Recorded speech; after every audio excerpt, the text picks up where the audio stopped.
네, 오늘의 정치권 소식, 정치가 있는 저녁 정관은에서 장성철 공론센터 소장 그리고 김성환 시사평론가 두 분과 함께하겠습니다. 어서 오세요. 네, 안녕하세요. 네.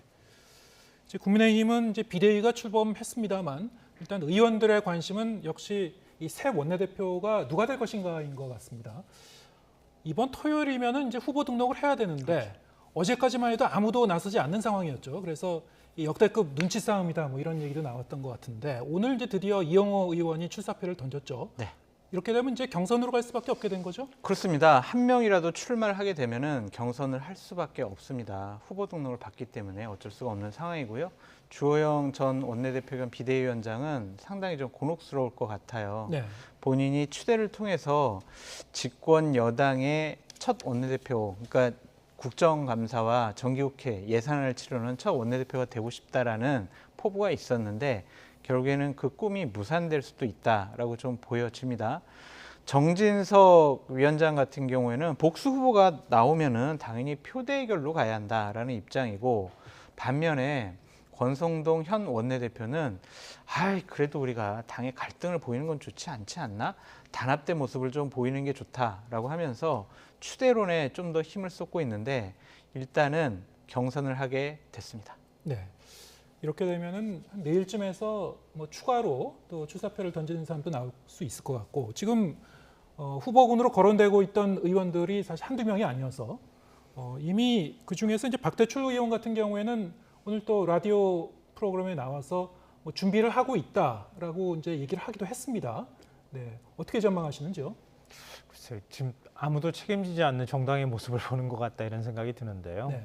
보통의 경우에는 뭐 추대까지는 아니더라도 최소한 여당 내에서 이런 권력 구도를 만들어가는 과정이 있기 때문에 내부 조율을 거쳐서 출마를 하게 되잖아요. 그리고 경쟁의 구도라고 하는 것도 뭐 2자, 3자 이 정도 구도가 만들어지는데 지금 뭐 출마 이름이 거론되는 의원들이 한 10명 정도씩 되고 예. 근데 그것도 역시 내부 정리가 안 돼서 뭐 이쪽은 누가 민다, 저쪽은 누가 밀고 이쪽은 또 어떤 생각을 하고 어떤 욕심을 부린다 이런 얘기들이 끊임없이 나온단 말이에요. 이게 집권 여당에서 계속 이런 혼란들이 반복되는 게 이게 바람직한 일인가 이런 생각을 하게 되고요. 어찌됐든 이준석 전 대표가 던진 폭탄이 아직도 계속 지금 국민의힘 내부에서 터져 나오고 있는 상황이다. 저거 완전히 제거하기가 참 어렵다는 걸 보여주는 사례가 아닐까 싶습니다. 네. 그러니까 지금 여러 가지 좀 세력 균형에 대해서 좀 분포에 대해서 좀 말씀을 드릴게요. 지금 주호영 전 비대위원장 같은 경우에는 권성동 형 원내대표가 우리 추대합시다 이런 식으로 좀 얘기하고 있어요. 얼마 전에 이제 비례대표 의원들을 만나서도 그런 얘기를 했고요. 사선인 김학용 의원도 출마를 지금 준비하고 있는데 정진석 현 비대위원장이 좀 도움을 주는 거 아니냐 이러한 좀 분석이 나오고 있고요.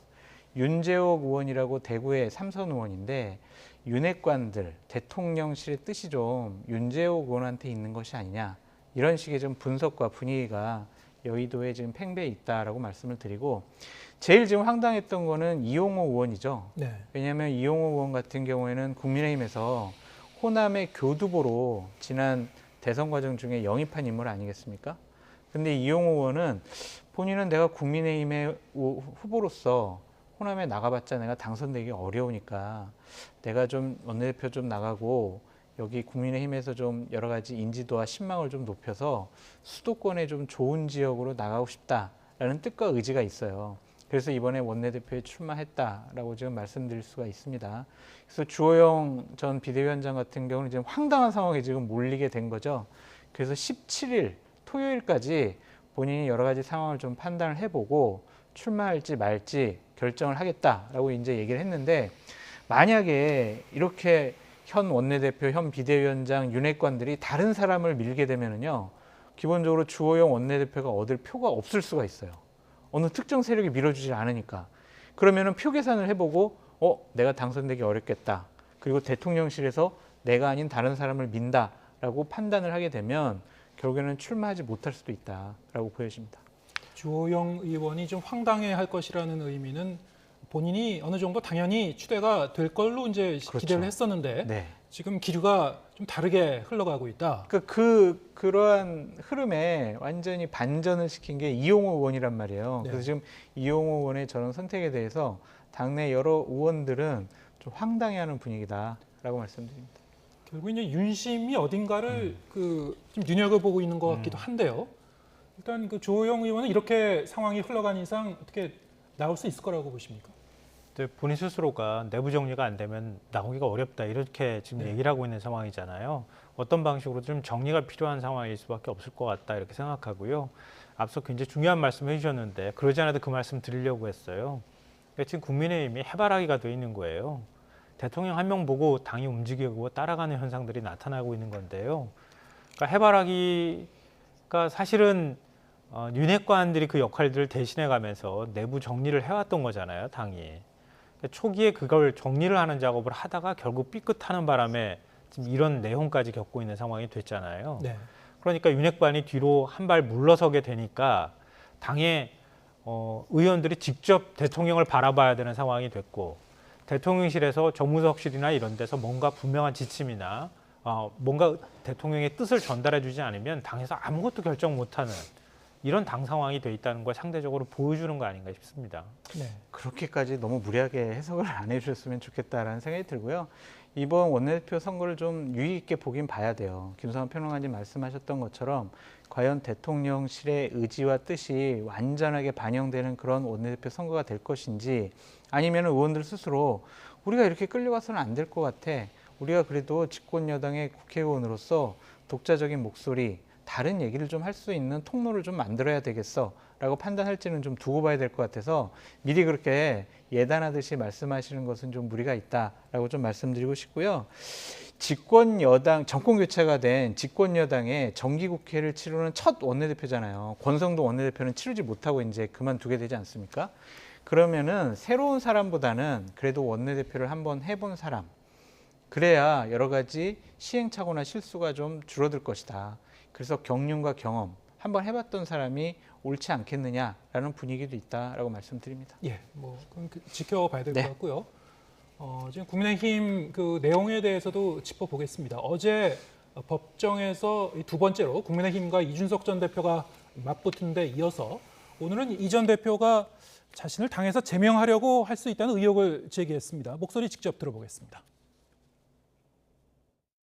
제가 봤을 땐 빌미를 만들어가지고 제명 시나리오 이런 거 가동해가지고 그래가지고 당원이 아닌데요 이제 이렇게 갈 것 같아요. 그 역사적으로 또 이제 몇 달간 살펴보시면은 예. 대통령이 출국하시거나 어디 가시면은 그때 꼭 그때 일을 벌입니다. 출국 사이에 이제 비대위를 완료하라는 식의 어쨌든 지령이 있었다는 얘기도 있고 그리고 이번에 또 이제 뭐 순방 가신다고 하는데 그 사이에 아마 또 이제 뭔가를 꾸미고 있지 않을까. 야, 예, 이제 패턴이 노출됐습니다. 네. 저 말대로라면 윤석열 대통령이 이제 다음 주에 해외에 나가 있으니까 그 기간 동안에 본인을 제명하려는 어떤 움직임이 있을 수 있을 것이다라고 이제 뭐 예상 아닌 예상을 하고 있는 건데요. 어떻게 보시는지요? 저 말이 맞다면은 사실은 28일이 윤리위원회 그 회의가 예정돼 있었는데 그 예정 날짜대로 안 갈 수도 있다 이런 예측인 건가요? 이준석 대표가 3주 전쯤에 저희 뉴이저 이 방송을 본 것이 아닌가라는 생각이 듭니다. 네. 제가 그때 뭐라고 좀 말씀을 드렸냐면 윤리위원회가 28일 날 원래 예정돼 있던 윤리위원회 회의를 앞당겨서 이준석 대표를 제명 수준의 징계를 할 것 같다. 그럴 수도 있다라고 말씀을 드렸잖아요. 그러니까 그런 것에 대해서 본인도 아는 거죠. 그렇게 되면은 결국에는 28일 날 있을 법원의 판단이 원고 적격이 없어진다. 완전하게. 그렇기 때문에 이러한 일을 처리할 것이다. 라고 본인이 제가 봤을 때는 김빼기가 아니냐는 생각이 들어요.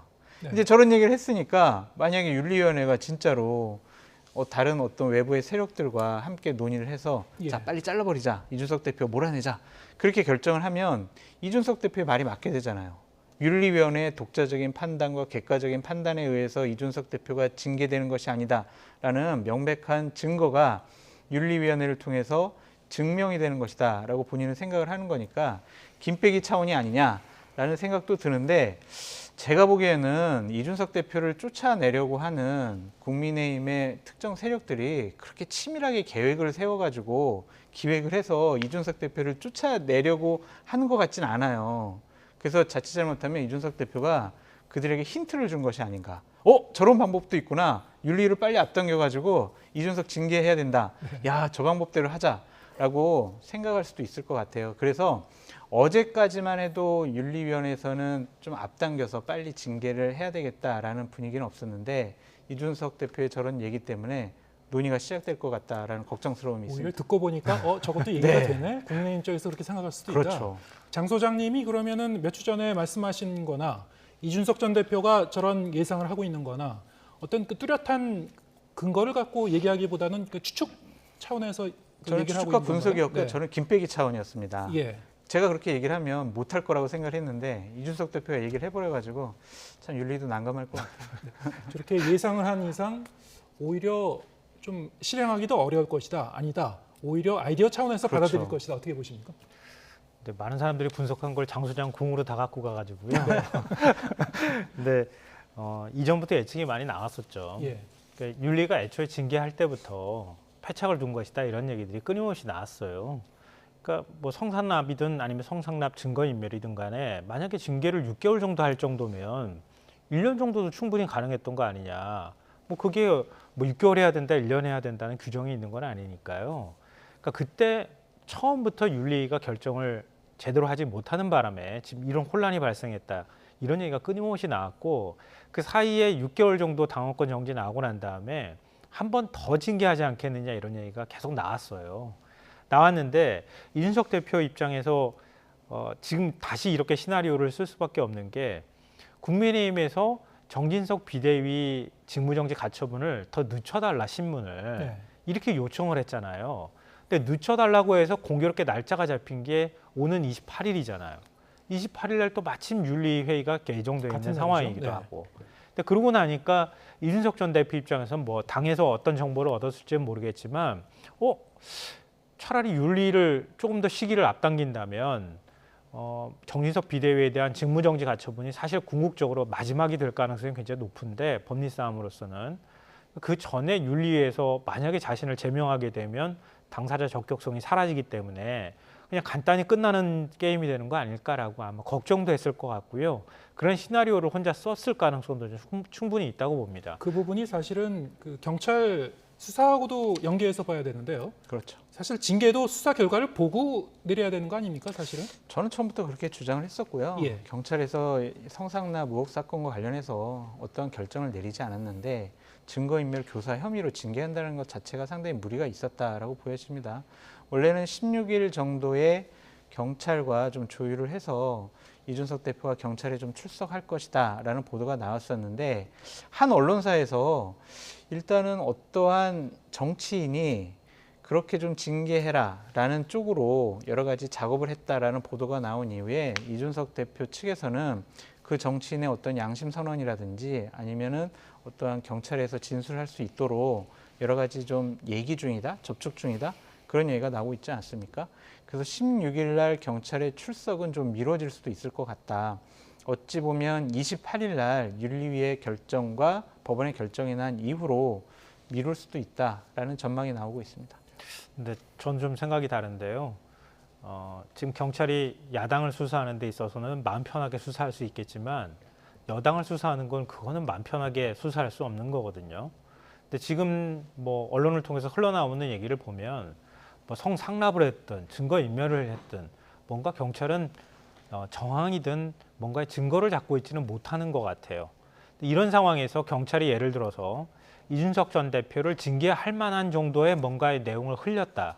그러면 경찰은 정말 현 정권 그리고 여당이 시키는 대로 움직이는 조직이 돼버립니다. 그러니까 경찰은 그것만은 피하려고 할 거예요. 제가 볼 때는. 마지막 남은 자존심일 거거든요. 그리고 거기에 대해서 삐끗 잘못하면 정말 정부 여당 모두의 대통령실에서도 눈밖에 나는 이런 일이 발생할 수 있기 때문에 그런 정치적 부담을 안으려고 할 것 같지는 않아요. 지금 분위기로 보면. 결국은 윤리위가 결정하는 문제 하나가 변수로 남아있는 건데 윤리위가 지난번에 의원총회에서 이준석 대표 징계 문제 언급했잖아요. 그 존중한다고 얘기했잖아요. 그러면서 징계 또 할 수 있듯이 발표를 했단 말이에요. 그러니까 경찰 수사 결과 무관하게 이준석 전 대표가 그동안에 했던 발언, SNS 글 이걸 그냥 쌓아놓고 그러고 난 다음에 이것도 품위유지 위반이다. 이렇게 해서 징계 내리는 그 정도 수준을 생각할 수밖에 없을 것 같다. 이렇게 생각합니다. 그 명분 쌓기를 이미 했던 측면이 있기 때문에 이준석 전 대표도 지금 의심스러워하고 있는 상황인 거고요. 경찰 수사 결과는 그거하고는 무관하게 윤리위는 움직일 수 있을 것이다. 이렇게 보시면 윤리 돼요. 스스로가 그렇게 얘기를 했으니까요. 네. 알겠습니다. 지금 뭐 시간이 많이 남지는 않았는데 민주당 상황 짚어보죠. 일단 이재명 대표에 대한 여러 가지 사건에 대한 그 수사 압박은 계속되고 있습니다만 또 이재명 대표 아들에 대한 그 수사도 지금 진행이 되고 있습니다. 네. 소환 조사하고 있다고요. 네. 그렇죠. 지금 뭐 10시간째 소환 조사하고 있다라는 얘기도 소환 조사를 있고요. 했다고 하는데 여기에 네. 대해서 이제 민주당은 강하게 역시 반발을 했고요. 반발하겠죠. 근데 혐의가 좀 안 좋아요. 불법 도박 그리고 성매매 이런 건데 본인은 물론 부인을 하고 있습니다만 당시 대선 과정 우리가 되돌아보면 이것 때문에 상당히 이재명 당시 후보가 곤혹스러워졌었어요. 도대체 아들 관리를 어떻게 한 것이냐라는 부분에 대해서 상당히 어려운 해명을 했었다. 상당히 그 여러 가지 지지율을 끌어올리는데 좀 마이너스 요인이 됐었다라고 되어 있었잖아요. 근데 지금 사정기관 같은 경우에는 이재명 후보 당사자, 부인인 김혜경 여사, 그리고 아들까지도 다 지금 전방위적으로 수사를 하고 있거든요. 국민의힘이나 아니면 집권 세력에서는 아니야, 정치보복 아니야, 그냥 고발된 사건 그냥 기계적으로 수사하고 있는 거야 라고 얘기를 하고 있지만 민주당이나 이재명 대표 쪽에서는 아니 우리를 이렇게 전방위적으로 가족들까지 다 탈탈 털어? 이렇게 항변할 수는 있겠죠. 하지만 잘못된 것은 조사받고 또한 더 잘못된 것이 있으면 처벌받아야 된다라는 것이 국민의 일반적인 법 상식이 아닌가라는 생각이 듭니다. 네. 민주당 입장에서는 이 검찰의 수사 그리고 경찰의 수사 자체가 일단 형평성 차원에서도 이해할 수가 없다 뭐 이런 입장인 것 같고요. 일단 이른바 이제 이재명 대표의 사법 리스크를 상당 기간 좀 안고 갈 수밖에 없는 사실이 좀 현실화되고 있는 것 같습니다. 어떻게 보시는지요? 그 불가피한 걸 거고요. 네. 민주당도 아마 그걸 알고 있을 거라고 생각합니다. 뭐 말씀하셨던 것처럼 왜 수사기관의 기계는 반쪽만 돌아가는지 잘 모르겠는데요. 나머지 반쪽은 멈춰 있는 상황이잖아요. 하다못해 뭐 김건희 여사와 관련돼 있는 수사들 다 무혐의 판단 나오고 있는 거 아닙니까? 근데 이재명 대표와 관련돼 있는 수사는 뭐 정광석화처럼 추진이 되고 있다고 해야 되나요? 그렇게 움직이는 데다가 그것뿐만 아니라 그것도 모자라서 뭐 국민의힘 민주당은 싫어하겠지만 국민의힘에서 하는 표현을 빌리자면 범죄 가족 만들겠다는 거 아니에요? 그러니까 대표 부인, 아들까지도 전부 다 기소할 수 있으면 기소하겠다 이렇게 지금 덤벼드는 거 아닙니까? 과연 이걸 공정하다고 얘기할 수 있는가? 여기에 대한 질문들 안 할 수가 없을 것 같고요. 뭐 우리가 뭐 많이 얘기하지만 뭐 수사기관이 혐의가 있어서 수사하는데 뭐가 문제입니까? 이런 식으로 논리적으로 접근하면 저는 안 된다고 생각해요. 왜냐하면 법의 잣대에 있어서 가장 중요한 게 공정이거든요. 그러니까 공정성을 잃어버린 법의 잣대는 다 의심받게 되는 거 아닙니까? 근데 공정성을 이미 잃어버린 거라고 저는 보여요. 그러면 그 법의 잣대가 제대로 지금 적용이 되고 있는가? 이 부분에 대해서 의심을 할 수밖에 없고 그 결과도 의심할 수밖에 없는 상황이 됐다. 이렇게 생각하고요.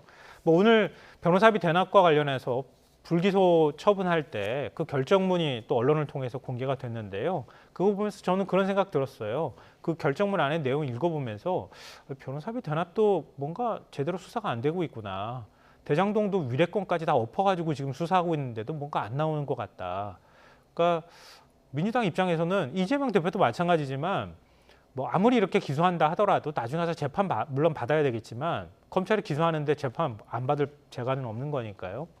만약에 거기에서 무죄 판단이 나온다고 하면 그러면 다시 또 화려하게 부활할 수도 있겠다.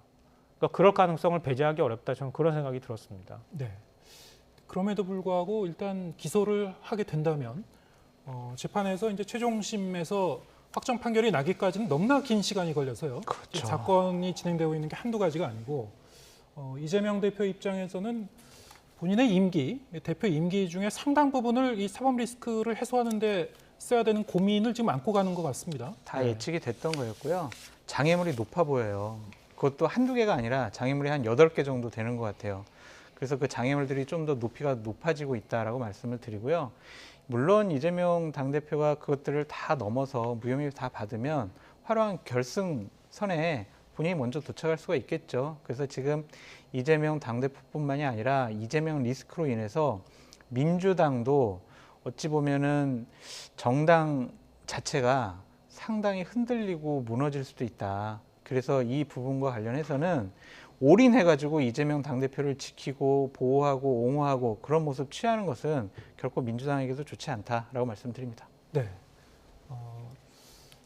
오늘 대담에서도 사실은 그동안 나왔던 현안들을 중심으로 얘기했었고, 뭐 정기국회 얘기라든가 뭐 민생 협치 이런 얘기는 저희가 뭐 전혀 얘기도 못했습니다만, 다음 주에 모셨을 때는 뭐 그런 얘기도 좀 더 깊이 있게 할 수 있었으면 좋겠습니다. 장성철 공론센터 소장 그리고 김성환 시사평론가 두 분과 함께했습니다. 고맙습니다.